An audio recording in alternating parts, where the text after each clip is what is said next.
So for this week's video, I'm going to discuss why the 5 things that I've learned since I've started this course and kind of why it's important to walk in general.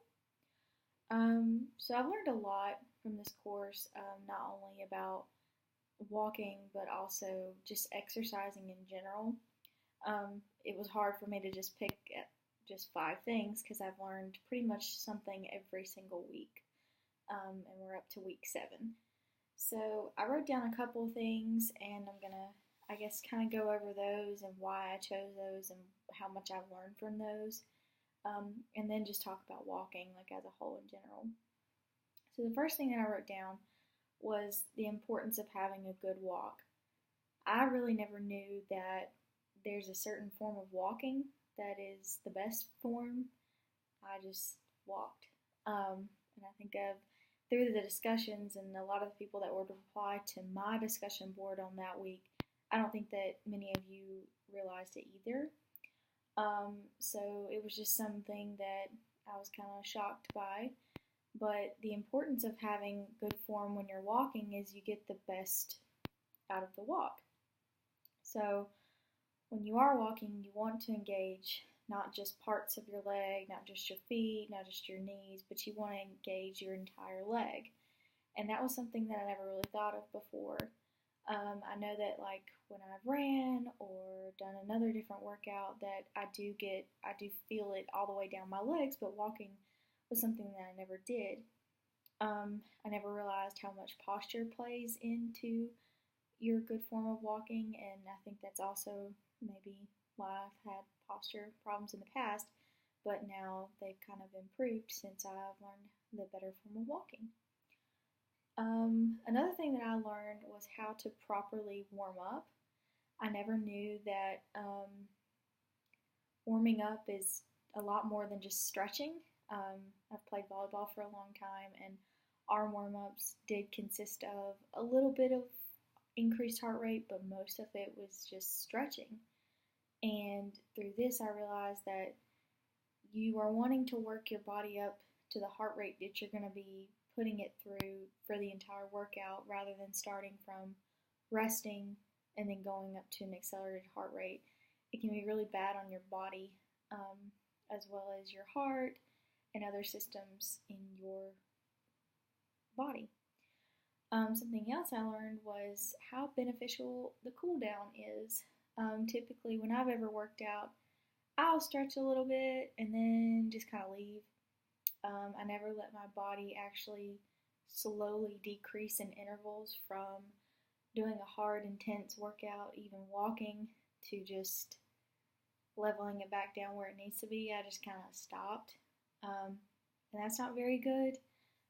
When you just kind of stop, it doesn't really give your body enough time to recuperate from the workout. Something that was mentioned, I think, in an article, it talked about blood pooling. I had no idea what that was. But basically what it is your body pumps a lot of blood during a workout, but when you just kind of stop, that blood will start to collect in different capillaries throughout your body and doesn't really have the gravity push that it once had to get back to your heart. So that's sometimes a problem. That's why a lot of people feel lightheaded and things like that when they haven't fully kind of worked off of that workout. And that's something that I've kind of experienced before. I usually get really shaky after one.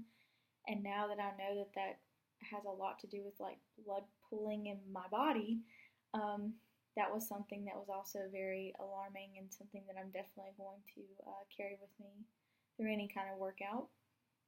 I never knew that walking could be as beneficial as it really is. I always thought, oh, it's better than not doing anything, but actually it's a pretty good form of exercise. You do gain a lot of not only physical benefits, but also emotional and mental benefits. I've noticed throughout like the walking when I'm stressed out and I do go and take a walk, I've become less stressed and am able to focus on school and stuff, and it's not so overwhelming because this isn't the only class I have this semester. I am taking 2 others, So this has kind of been my relaxing class in a way. Um, so another benefit is it also keeps our bodies the healthiest that they can be. You can lose as much fat walking as you can running, and I never knew that either. And it's just through at kind of what intensity you do, what kind of pace you want, things like that, and your consistency. The last thing is, I never knew how great of an exercise, kind of tying in that walking can be as compared to lifting weights and running and things like that. I always thought that walking was just something that you could do with your friends, or you got to take your dog out so you go walk. But I never knew that it could be so beneficial to our bodies. I think the most unique thing about walking is that everyone can do it. Um, you don't have to be a star athlete to walk. You don't have to be the best runner on your team to walk. You don't have to be the most fit.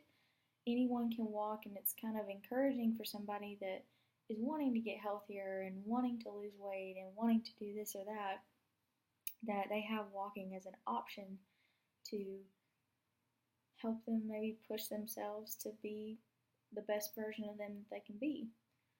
I really did enjoy this class. I've learned a lot, and I hope that I can walk more for fitness in the future and keep all the stuff that I've learned so far with me through any kind of fitness journey I have. Thank you.